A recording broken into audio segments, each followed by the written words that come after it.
Good afternoon, everyone, and welcome to the Sales and Growth track here at the Strategy Shift Forum. Let's say when I started my career, go-to-market used to be a very traditional template, right? And there is a bit of history. I'll take maybe a little more time on this, Yolande. So, the world from being product-centric. So obviously, we have done something right in terms of understanding the heart and soul of this country. Today, Raymond stores are more than 1,500 to 2,000 postal codes in India. And I remember when Titan was trying to set up stores, they said that jahan Raymond ka store hai, wahan Titan ka store hona chahiye. Many companies are still in that POC prototyping phase.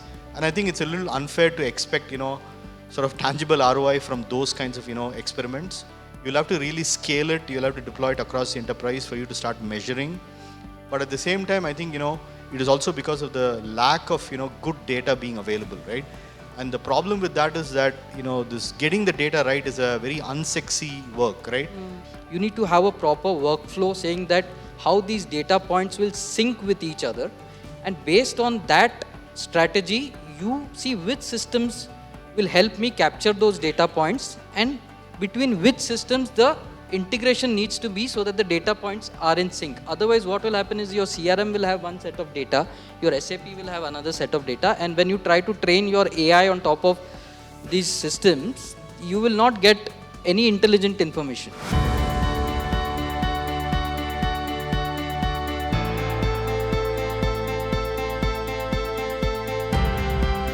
And what this experience gave me, as you can imagine, is a ringside seat on human behavior.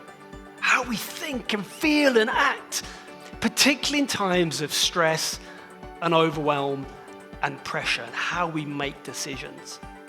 And it didn't matter where I was in the world, from Latin America, Middle East, Africa, out to the Far East, human beings are human beings, notwithstanding some cultural sensitivities there. And so we had high stakes.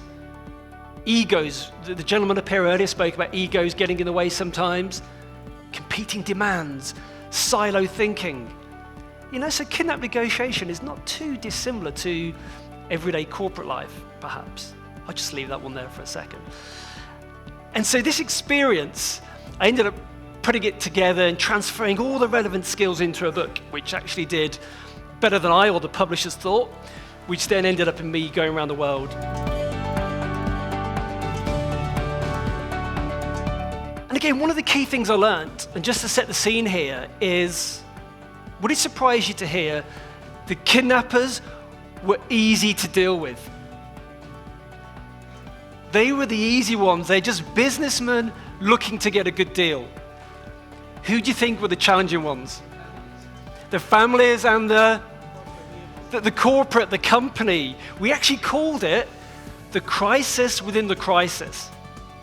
80% of my time on a case was spent dealing with my own side.